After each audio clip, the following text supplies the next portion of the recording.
السلام عليكم ورحمة الله وبركاته. ازيكم حبايبي؟ عاملين ايه؟ يا رب تكونوا بألف صحة وبألف خير. زي ما انتوا شايفين النهاردة معانا المسقعة. شايفين المسقعة مش نازل منها ولا نقطة زيت. هوريكم ازاي احنا ما ننزلش منها ولا نقطة زيت زي ما انتوا شايفين. كمان حمرنا معاها الفلفل. المسقعة ما ينفعش تتاكل من غير فلفل حامي كمان. كمان المسقعة بتتاكل جنب السمك، من الحاجات الجميلة قوي اللي بيعملوها الاسكندرانية. على فكرة المسقعة لازم جنبها سمك، او السمك لازم جنبه مسقعة. يلا بينا نشوف طريقة التحضير. انا عندي هنا شوية من الزيت. عايزه اقول لكم انا ما بكترش في الزيت من المسقعه. اصلا البتنجان مش هيبقى فيه ولا نقطه زيت زي ما انتوا هتشوفوا. عندي معلقه من الثوم اللي انا مولعه النار دلوقتي. الزيت ما خليتوش يبقى حامي، لا بارد لسه. حطيت عليه معلقه من الثوم كبيره. عايزه اقول لكم الكميه دي كانت 2 كيلو من البتنجان، حطيت عليهم 750 جرام من الطماطم، يعني كيلو الا ربع طماطم على 2 كيلو بتنجان. المقادير دي مظبوطه جدا وعلى ضمانتي، وانتوا هتشوفوها بعينكم دلوقتي. تمام. انا حطيت شويه من الزيت، حطيت عليهم معلقه كبيره من الثوم. كمان الثوم بيتحط على الزيت وهو بارد، اتحمر شويه زي ما انتوا شايفين، ما اتحرقش خالص. هننزل دلوقتي بالطماطم بتاعتنا اللي هي كيلو الا ربع من الطماطم، والكميه دي كفايه جدا ل2 كيلو من البتنجان. طبعا البتنجان انا مقطعاه ومقشراه ورش عليه شويه ملح. في ناس بتحطه في الشمس تمام، في ناس بتحطه في الظل تمام. اللي عايز يحط زي ما يحط براحته. اهي كيلو الا ربع من الطماطم.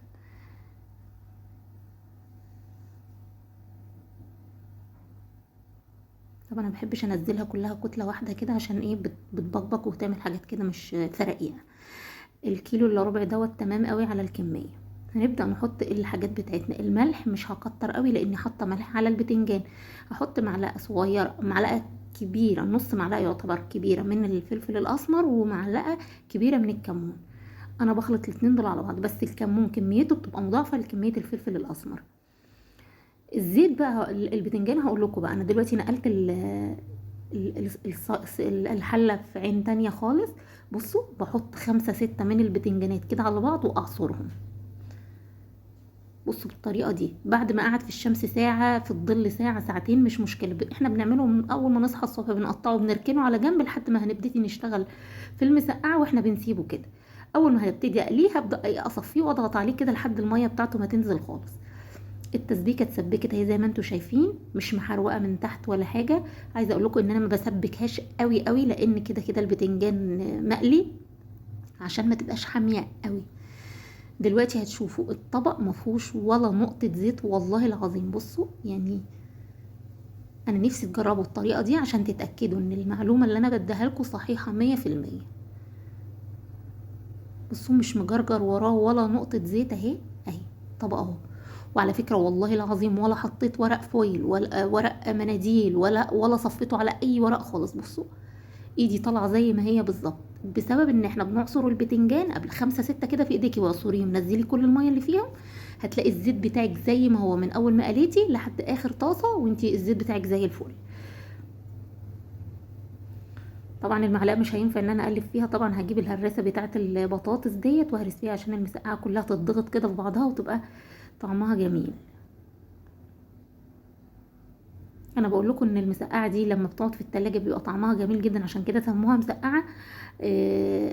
الكميه دي تكفي مثلا 6 افراد. احنا 6 افراد، حلوه قوي يعني، كانت كويسه علينا. واللي بيفيض مننا بناكله الصبح تاني يوم مع الفطار عادي. انا جوزي بيحبها جدا، ما بتفرقش معانا خالص. وزي ما بقول لكم لما بتتحط في التلاجة بيبقى طعمها جميل كمان. كده انا خلصت تمام كده زي الفل. هبدأ دلوقتي احطها في الطبق بتاعي. شايفين اهي؟ بصوا زي الفل، ما فيهاش زيت. وانتوا شفتوا الطبق ما فيهوش ولا نقطة زيت، كانت زي الفل.